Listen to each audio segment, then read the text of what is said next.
जैसलमेर के बासनपीर में गत दिनों हुए छतरी प्रकरण पर सियासी सरगर्मियां अब तेज हो गई हैं।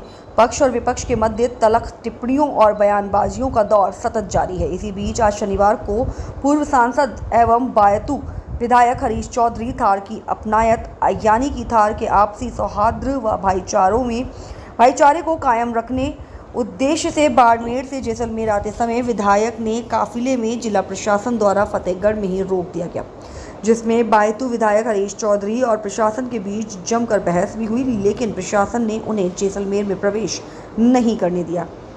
दरअसल जैसलमेर बाड़मेर सांसद उमेदवार राम बेनीवाल और बायतू विधायक हरीश चौधरी ने बासनपीर में रामधुन और सर्वे धर्म सभा के लिए जैसलमेर प्रशासन से परमिशन मांगी थी। हालांकि जिला प्रशासन ने परमिशन नहीं देकर वहां धारा 163 लागू कर दी थी। शनिवार को हरीश चौधरी अपने समर्थकों के साथ बासनपीर के लिए रवाना हुए, लेकिन पुलिस ने उन्हें 100 किलोमीटर पहले फतेहगढ़ में ही रोक लिया गया। तत्पश्चात उनके द्वारा फतेहगढ़ में ही रामधुन और सर्वधर्म का सभा का आयोजन किया गया। इस दौरान बायतू विधायक हरीश चौधरी के साथ बाड़मेर जैसलमेर सांसद उमेदवार राम बेनीवाल सहित कांग्रेस के वरिष्ठ नेता हेमा राम चौधरी, शाले मोहम्मद, फतेह खान, अमरदीन फकीर, रूपा राम अन्य उपस्थित रहे। बायतू विधायक हरीश चौधरी ने मीडिया से मुखातिब होते हुए बताया कि आज भारी संख्या में सर्वधर्म के लोगों द्वारा थार की अपनायत के लिए बाड़मेर से जैसलमेर की ओर जाने के दौरान प्रशासन द्वारा फतेहगढ़ में रोक लिया गया। उन्होंने प्रशासन से सवाल करते हुए कहा कि धारा 163 मात्र बासनपीर गांव में लागू की गई है, लेकिन प्रशासन द्वारा जैसलमेर में प्रवेश नहीं करने दिया गया। जिला प्रशासन को शांति व्यवस्था कायम करने का अधिकार है, मगर सवाल ये है कि धारा का उपयोग और दुरुपयोग कब करें, ये नियम के तहत करें या जिला प्रशासन ने अपने मनमर्जी अनुसार करें। जब संवेदनशीलता दिखानी थी तब नहीं दिखाई गई, मगर आज हमें जैसलमेर प्रवेश पर रोका जा रहा है, जो कानूनन उचित नहीं है। इस प्रकार की हरकत कर प्रशासन थार की अपनायत को बढ़ाना चाहती है या घटाना चाहती है। उन्होंने पोकरण विधायक प्रतापपुरी को घेरते हुए कहा कि थार के लोगों की तालाब और खेजड़ी के पेड़ के प्रति धार्मिक आस्था है, लेकिन उनके द्वारा तालाब की पाल पर स्थित खेजड़ी के नीचे बैठकर जो टिप्पणियां की गई वह कानून व शांति व्यवस्था को दृष्टिगत रखते उचित नहीं है। लेकिन प्रशासन द्वारा शांति व्यवस्था बनाए रखने के लिए उस समय धारा लागू नहीं की गई। आखिर क्यों पोकरण विधायक इस प्रकार की बातें कर थार की अपनायत में जहर घोलना चाहते हैं? थार की अपनायत के लिए आज हम लोग पूरे थार के लोग अपने अपने स्थान से यहाँ जैसलमेर के अंदर आ रहे थे। जब बड़ी संख्या के अंदर बाड़मेर से थार की अपनायत के लिए लोग आ रहे थे, तो जिला प्रशासन ने यहाँ रोक लिया। जिला प्रशासन से ये निवेदन किया गया कि इतना बड़ा लाजमे की आवश्यकता नहीं है, एक ही कांस्टेबल या एक ही चपरासी किस नियम के तहत, किस आदेश के तहत आप लोग यहाँ रोक रहे। धारा जहाँ हम लोगों ने परमिशन मांगी थी वो बासनपीर गांव में धारा लागू है, उसके अलावा पूरे जैसलमेर में लागू नहीं। अगर जिला प्रशासन को ये लगता है कि कानून व्यवस्था, तो जिला प्रशासन के पास अधिकार था।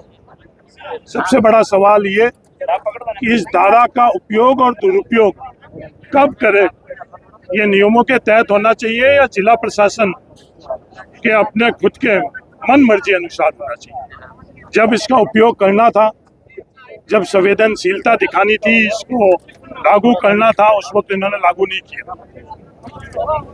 जो पूरा का पूरा घटनाक्रम हुआ, जिसके कारण या थार की भूमि के ऊपर गोलियां चलानी पड़ी, थार की भूमि के ऊपर पत्थरबाजी हुई, उससे पहले जिला प्रशासन को ये सब कार्रवाई करनी थी।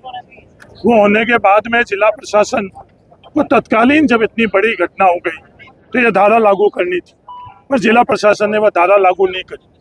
वो नहीं लागू करके क्या संदेश देना चाहते? क्या थार की अपनायत को जिला प्रशासन बढ़ाना चाहती है कि थार की अपनायत को विराम देना चाहती है? माँ हमारे लिए थार के अंदर जो तालाब है उसकी पाल भी हम मंदिर के तौर के ऊपर, खेजड़ी और तालाब को मंदिर के तौर पर पूजते हैं।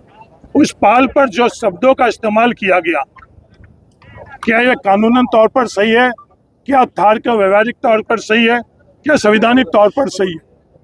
जो गलत बातें करी गई, एक गांव जो सेना के लिए, एक गांव जो भारत सरकार के लिए अपना घर, गांव, जमीन छोड़कर नवातला से बासनपीर में आता है, आज हमारी अगली पीढ़ी का सबका दायित्व नहीं बनता है कि जो उनका योगदान था उसका योगदान हम समाज के अंदर अच्छे तौर पर उसको अंकित करें।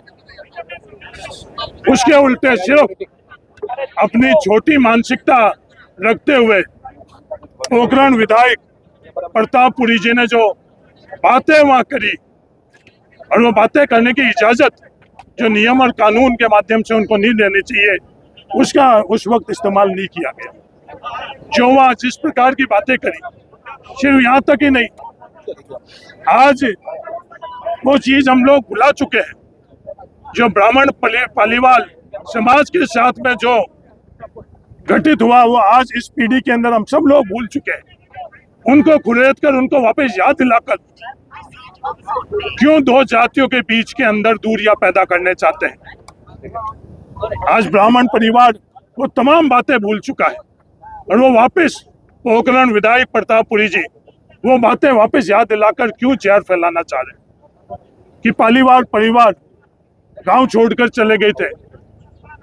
ये जो आज के बासनपीर के निवासी जो मुस्लिम है, इन्होंने पालीवाल परिवार को गांव नहीं छुड़वाया। दुनिया अच्छी तरह से जानती है, खुद विधायक प्रतापपुरी जी अच्छी तरह से जानते हैं, पर उनका मकसद क्या है कि जातियों के बीच के अंदर द्वेष फैलाना, इसके अलावा और कोई मकसद नहीं है। आज ब्राह्मण धार के अंदर हमारे लिए वो तमाम जो घटना घटित हुई, आज वो हमारे परिवार के अंग है, उसके बावजूद भी वो बात करते। आज वो सवाल उठाकर कि आजादी से पहले जमीन किसकी थी, धार के अंदर सिर्फ संविधान के मार्फत से हमको जमीन का अधिकार मिला है। आज ये सवाल और विवाद कर ये चाहते क्या है? धार की अपनायत को चोट पहुंचाना चाहते हैं। धार के अंदर 99.9% जो खातेदार है, हम सब की जमीन हम लोगों की नहीं थी। ये